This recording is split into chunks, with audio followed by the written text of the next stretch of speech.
اربعن من کننا فیہ کانا منافقا خالصا۔ حضور نے ارشاد فرمایا، حضرت ابن عمر روایت کرتے ہیں، بخاری مسلم دونوں نے اپنی اپنی اسناد کے ساتھ اس کو روایت کیا، حدیث صحیح ہے۔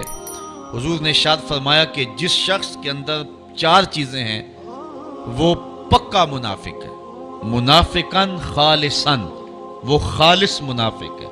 یہاں تو یہ لفظ ہیں، ایک حدیث میں آتا ہے وَإِن صَلَّى وَصَامَ، اگرچہ وہ نماز بھی پڑھے اور روزے بھی رکھے، لیکن بخاری اور مسلم کی حدیث کے اندر یہ لفظ نہیں ہے۔ یہاں اتنے لفظ بیان فرمائے گئے ہیں، اربعن من کننا فیہ کانا منافقاً خالصا، جس شخص کے اندر یہ 4 چیزیں ہیں وہ خالص منافق ہے۔ ومن کانت فیہ خصلۃ منہن کانت فیہ خصلۃ من النفاق حتی یدعھا، اور جس کے اندر ان 4 خصلتوں میں سے کوئی ایک ہے تو اس میں منافقت کی ایک خصلت، ایک عادت پائی جاتی ہے، اس کو چاہیے کہ اس کو دور کر دے۔ جب تک وہ دور نہ کرے گا اتنی دیر تک جو ہے وہ خصلت اس کے اندر جو ہے وہ منافقت کا سبب رہے گی۔ پہلی چیز، اذا حدث کذب، جب بھی بولے تو جھوٹ بولے۔